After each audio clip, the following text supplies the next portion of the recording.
Over the weekend at a campaign stop in Iowa, Ron DeSantis stated his intention to finish the border wall and end mass migration. I've heard as a Republican talk about this southern border for years and years and years. I will finally be the president to bring this issue to a conclusion. We will shut the border down. We will build a border wall. We will end mass migration into this country, and we will hold the Mexican drug cartels accountable for the carnage they have unleashed on the American people.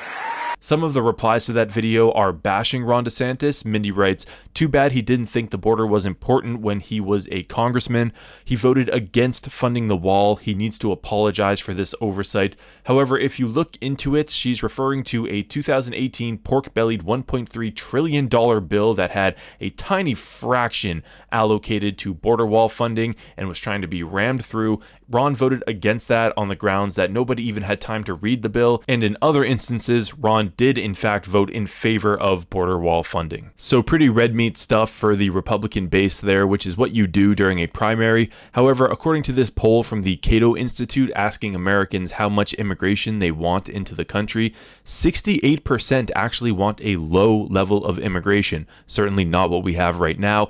Only 23% want a high level of immigration, and 9% want none at all. So that means that 77% of the country want low or no immigration at all. So that talking point might not be as partisan as you would expect. We also have a 2023 Gallup poll asking Americans how much they personally worry about illegal immigration, and 41% said a great deal, 19% said a fair amount, and 22% said only a little, which is still some personal worry. So that means 82% of the country have some amount of personal worry about illegal immigration, so it's wise of DeSantis to continue hammering on this point. What people certainly don't want are massive caravans of thousands of migrants flooding the southern border, overwhelming Border Patrol, and many think that a wall will help at least mitigate it and help channel them to certain points of entry. Using data from the U.S. Customs and Border Protection, we have this graphic with the red showing wall built under Trump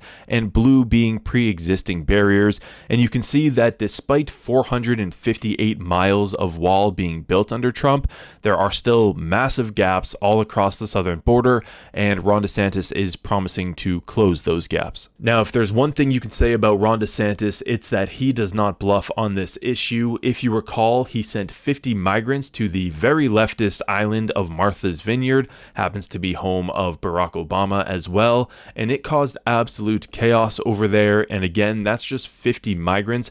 We have 10,000 plus cross the southern border some days, so Ron was really making a point, and man did he make it. It was national news for days, and the entire island of Martha's Vineyard, and really all of Massachusetts, was scrambling just to handle 50. Interestingly, today we have another report coming out, quote, 16 migrants transported on charter jet to Sacramento Diocese, authorities investigating. No politician or group has claimed responsibility for the transportation of the migrants, the LA Times noted.